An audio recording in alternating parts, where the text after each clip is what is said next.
Anxiety Part 4. In this lesson, we're going to talk about identifying your anxiety triggers. At this point, you might be thinking, I already know what makes me anxious. Why do I need to identify my triggers? The truth is that while someone with an anxiety disorder does know many of their anxiety triggers, there are some that may remain hidden.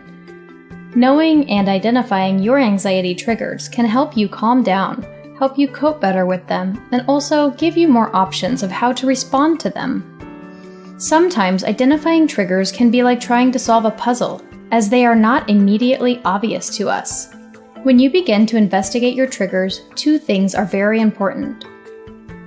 The first one is to be honest with yourself. Sometimes we don't like what we see when we look inside to try to figure out what is upsetting us. Also, don't judge your anxiety. Don't think badly of yourself because of it. Don't judge it as a defect. It isn't. Instead of judging your anxiety, notice and observe it. Notice what it feels like. Notice the thoughts that you're thinking. Notice the emotions that come up. Are you experiencing any physical symptoms? If so, what are they? A good tool to use when you begin investigating what your triggers may be is just to start a journal, which is available in your portal. When you experience an anxiety episode, record what you noticed about that anxiety episode afterwards. What preceded it? What was happening before you felt the anxiety? What were you doing? Were you out? Were you at home? What were you feeling? Were you nervous? Were you feeling excited? What were you thinking? Who were you with? Were you alone? Think about any smells or any music or sounds that you experienced as well. Another way to explore your triggers is to identify any major life stressors that you're going through at a particular time or that you've been through in the past. Reflect on past experiences. Recognize your family influences. Some people are reluctant to admit that their family has influenced them, especially if they had negative circumstances growing up. Identify any negative thoughts that you have had that you may take for granted.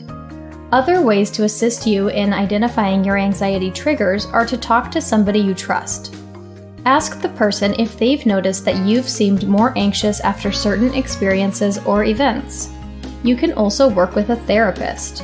A therapist will listen to your feelings in a non-judgmental environment and provide feedback, helping you identify things that you may not have identified on your own. Some individuals may feel that they have no anxiety triggers. They acknowledge that they experience anxiety but are unable to identify anything that prompted it. The truth is that anxiety symptoms may be so glaring and so unpleasant that the person does not notice what triggered them. Thoughts come and go so rapidly that the person may not notice a triggering thought, but only the feelings that it triggered. While identifying personal anxiety triggers may take time, it is an important step in helping to reduce feelings of anxiety and assist us in developing ways to cope with them. In our next lesson, we will discuss ways to cope with your anxiety triggers. Thank you for choosing Recovery Village. If you or a loved one are struggling with mental health or substance abuse and would like to find out more about the programs we offer, please reach out to us directly at 855-387-3291.